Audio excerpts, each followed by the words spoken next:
don't be afraid. Fear is an honor for me because I look at God and I see this great God. And it's a healthy, wonderful, glorious, worshiping fear. I fear that I'm not worthy. That's what I fear. And Deuteronomy 16:17 says, all must give. And this is important. This is where he puts it back in the Old Testament. Hundreds and thousands of years ago, he made a wonderful statement. All must give as they are able, according to the blessings given to them by the Lord your God. Okay? Give what you're able. Give according to what you have. That's all the Lord wants. And it's between you and Him. It's not between the pastor or the church and you. And the people that, years ago, we used to, at St. Peter's, everybody, most everybody, most of the people put their offering in an envelope and had their name on it and the amount, and we would count the money each Sunday and make sure then the recording secretary would take those papers and keep a running budget of how much everyone was giving. But those people that counted the money and the recording secretary, you have to be quiet about that. That's the worst thing in the world. Don't start competing. I give this and I give. You want to be a Pharisee and get told what Jesus said about the Pharisee? Don't be a Pharisee. You give what you're able to give. Okay? Don't compare. Don't you think we compete enough in this culture in our world? We don't need to compete. Quit comparing and competing and just live for the glory of God. Okay, here's some thoughts on tithing. A definite proportion, there's two things. It mentions a definite proportion of 10%. Moses commanded it and Malachi confirmed it. It is a designated place at the temple. It is to be given to the Lord and belongs to His storehouse. Now, here's the little kicker. Missionary giving does not count toward the tithe. Free will offering, free will giving is over and above what you give to the church.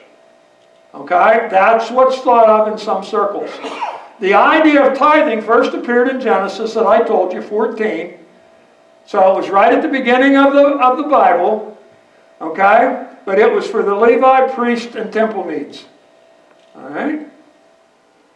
Now the Bible teaches that tithing is an act of obedience to God, giving blessing to the person.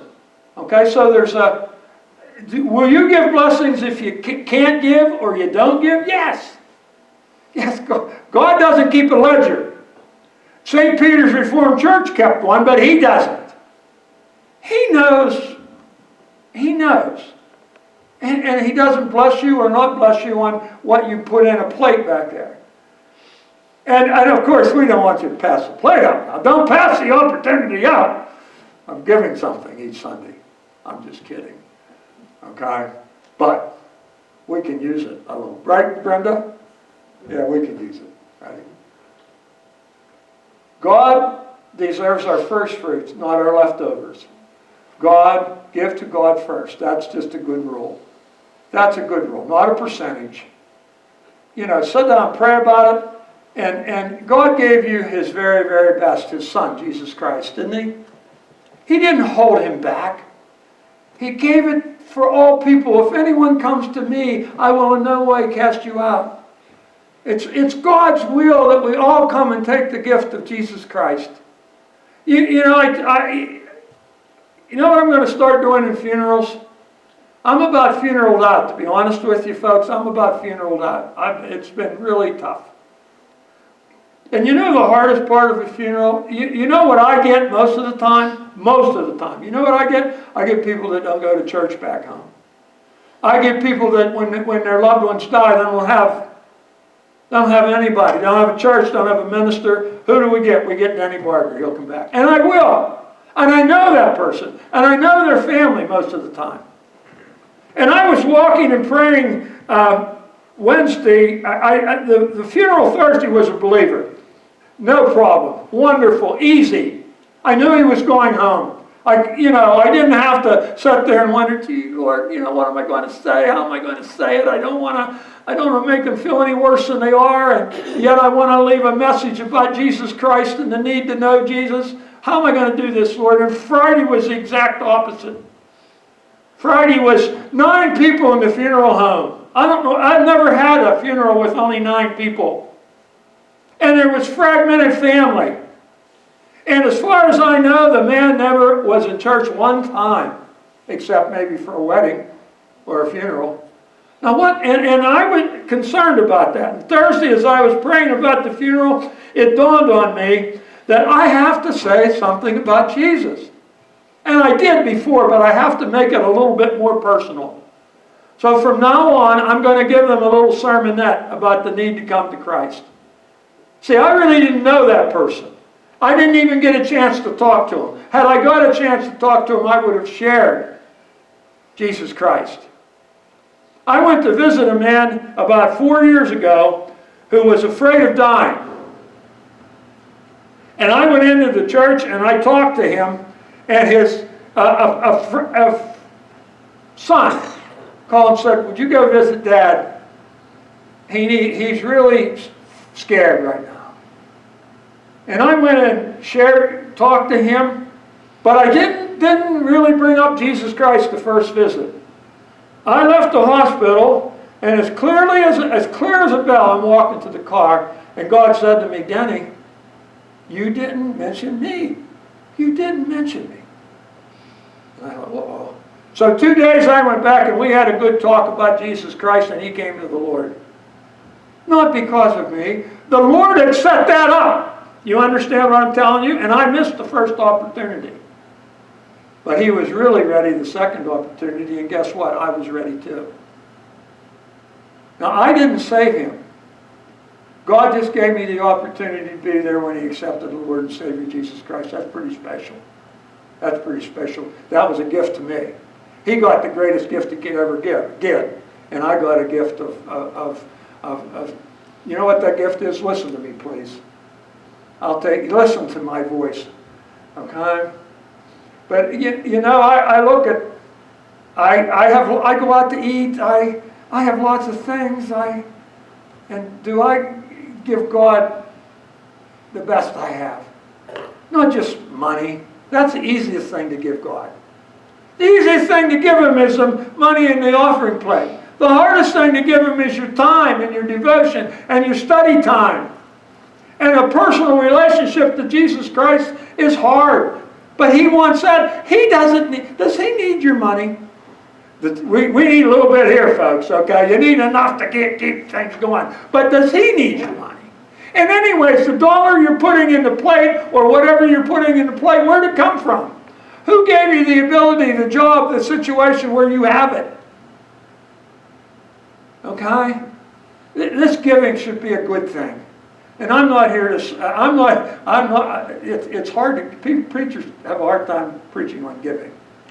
I'm not going to have a hard time.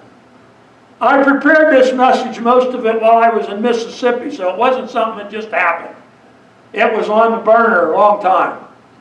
Now, there's a divine purpose in tithing, if you are so led. He wants to set us free, and this requires us deciding if our possessions will control us, or if you will truly surrender. In other words, do we control our possessions? And surrender your possessions to God. It isn't the tithe, it isn't the 10%, it's the fact that you acknowledge the Lord. That's all. Do you understand that? And give him 4%. I don't know. I don't know. Now, when we think of an offering, that's different than a tithe. But yet, when we think of an offering, we probably try to figure it in. My tithe and offering are the same. No, because the Israelites had to make offerings of lambs and animals and blood offerings. It's a little different. Yet an offering is a financial gift you make to the church, missionary group, donation to the worthy, benevolent. Do I have that spelled right, benevolent? Do I, Nancy? Good. I didn't know how to spell. I'm not a good speller, and my keypad at home doesn't work right. Okay. Some feel is over and above a tithe. That's a personal thing. Okay. This is often referred to as sacrificial or free will offering. You people, when Rachel asked for that, many of you and some of you, I know there's a person in this church that gives me money for certain things in this church, and I know it's a sacrifice for that person. My mother, she was if I wanted to look at someone who gave sacrificially and gave almost too much, it was my mom. Every missionary that spoke at our church, Mom would give him money. And sometimes she didn't have enough to pay her bills, and Nancy would have to scold her. But Mom was a giver. Mom was a giver. And it took a while. And later in life, you know, when you don't have someone and you reflect back on their life, sometimes those are the richest moments. Then you begin to really realize how important they were in your life. My mother was a saint, man. She didn't have a lot materially. She lost her husband when she was 50 years old. But my goodness, she was a Christian giver. If you wanted something for a funeral, Mom was there. She once served meals. She baked. She cooked. She helped. She delivered. She did a lot of things. She did it sacrificially. And Rachel is asking for sacrificial giving. All right, she's just asking you to consider giving to someone that's in need. Thus, we can think of an offering as a financial gift to make to the local church, a group, a person, or a need, regardless of the amount. And we all know the widow's mite story in the Bible. She gave all she had. The Pharisee gave his tithe and then bragged about it. And the Lord said the widow's mite was much better. And that's, if you want a lesson on attitude and giving, the widow's mite. Be a widow's mite giver. And we need to remember that God is interested in your finances. He really is. And Nancy and I got married when I was still in college, and we were 19, and her parents had to sign. And they were signing the thing and saying, "This will never work. Where's your money going to come from? She'll get pregnant," and blah, blah, blah, blah. There was a list of 15 negatives. And not one, but we made it. And you know what? I married a budgeter, and she married a spender. Any of you have that in your family? Budgeter, spender? I'm a spontaneous buyer. I come home one day with a Tonka pickup or dump truck for the kids, and we really couldn't afford it. But I saw it at Allen's Toy Store. Anybody remember Allen's Toy Store in Butler? It had everything. Oh, you didn't want to go into Allen's Toy Store if you were a spontaneous buyer and you had kids. Oh, and I come home with that truck. And Nancy, I don't remember exactly, but it wasn't positive. Okay?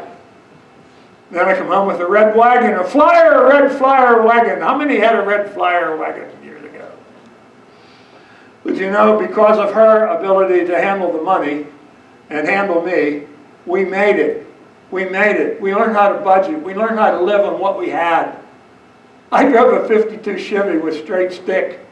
Used a quart of oil every 500 miles. And I drove it. And you know what? The Lord, that car was a lot of miles and wasn't. It was a doozy. But you know what? It was always there when I needed it. The Lord got us through. And you know, really, I thank God, because in those years of not having a lot, we had enough. We had enough. How many of you remember growing up in homes where you just had enough? And Christmas was an orange and a doll, and you didn't get a lot. And yet many times in those homes, the giving was so much richer. The giving was sacrificial, and you knew it. You knew your mom and dad sacrificed to give you that. You knew that it cost them, and you appreciated it. And today we've given people so much. We live in an age of unappreciation. I want more, I want more, I want more. And we're so busy with worrying about what we don't have that we forget to be thankful for what we do have. Okay? I was walking the other day and I looked at my dog, and I was just in a good mood, and just a happy mood, and I thought, boy, am I blessed. Boy, am I blessed. Okay? Then I went home and saw Nancy and said, boy, I'm even blessed even more. Remember that, Nancy? No, you don't remember that. Preachers aren't supposed to lie. Forgive me, God. No. The Bible and Jesus talks more, this is interesting, talks more about money giving than any other issue or topic. I already told you that. 2,300 verses in the Bible relate to money. That's amazing. 15% of Christ's teachings, all his teachings, were about money and giving and that. Whoops. 11 of 39 parables relate to money and material blessings and so forth. The world, though, is drowning in debt. The United States owes $60 trillion. How will we ever get that paid off? Wow, 60 trillion. I had to practice my math. I had to go 1,000, million, billion, trillion. Now, and I got out there and I said, wow. Do you realize how much time it takes? Every one of those zeros adds about another 5 or 10 or 20 years on to being able to, we'll never pay that off. What if we handled our budget like they handled that budget? And it's easy to see why our country's all messed up, because they can't get along. They don't solve anything. They create more, they create more problems than they solve. And that's not a lie. That's fact. Indebtedness leads to slavery and into Satan's hands. You've got to be so careful with your indebtedness. Years ago, we didn't have credit cards. Do you know one of the biggest problems with college graduates? When they get out of college, they're so far in debt, not just for their college tuition and expenses, but they've all got 3 or 4 max credit cards. And I know, I watched a movie the other day, and this guy was sacrificing. Boy, it was a good movie. He was trying to get his mother, keep his mother. She was a drug addict, and she beat him. And he made it, became a lawyer, and he was struggling to get through law school. And he went to pay for something, and this card didn't work, and another card didn't work, and finally one card did work. And this poor kid, it wasn't his fault that he was in debt. He had no help to go to school. He worked his way through school, and he was doing really good. And then he came upon a situation, his mother got so bad and so sick, he had a job interview, and he went back to be with his mom, and how she treated him, greedy, selfish, used him. But in the end, it all got worked out. It all got worked out. But his money problem almost prevented him from becoming successful. And yet he got successful. And at the end, it was a true story. It gave all the details of what he did and all of that. And I'm telling you, folks, this drug problem is more serious than COVID. I know COVID is out front right now. But this drug problem, there's no vaccine for it. Then that's why many times it becomes a hopeless thing. And we keep giving money to the system to make it better, and it's not working at all. Not working at all. Because it's a heart issue. They're not going to change because they go to drug rehab. If they go to drug rehab and there's not a spiritual component there, if there's no spiritual component there, they get the same stuff as they had before. Okay? It's a hard, tough way out. And you know what else gets them out? Love. You got to love them and care for them and pray for them. Okay? It can easily become an idol in many cases. Money. Kids tell me that money is power. Mr. Berger, if I have enough money, I'll have control of my life. I'll have control of things. You can see it, Mr. Berger. Look at the kids that have money. The kids that have money get out of things. There's different rules around here. If you're rich enough and you have enough, you don't have the problems. That's not necessarily true, but in our culture it could easily be true. A faith, now this is what Adrian Rogers, a faith that hasn't reached your wallet probably hasn't reached your heart.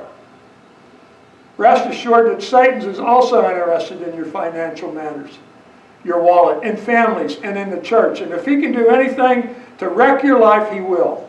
There are several varying attitudes regarding the tithe issue. One is, it's mine, I can do with it what I want, and that's exactly right, but it's really God's.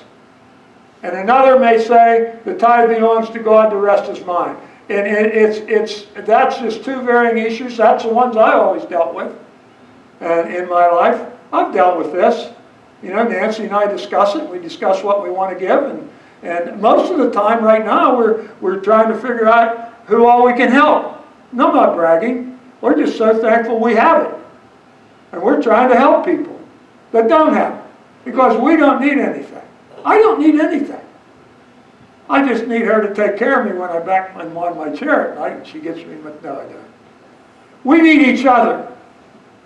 And you need each other. Give each other the gift of love, the gift of acceptance, the gift of understanding. We'll continue this next week. Okay? Not tithing. We're going to get into giving attitudes and so forth. I have a song, Blessings.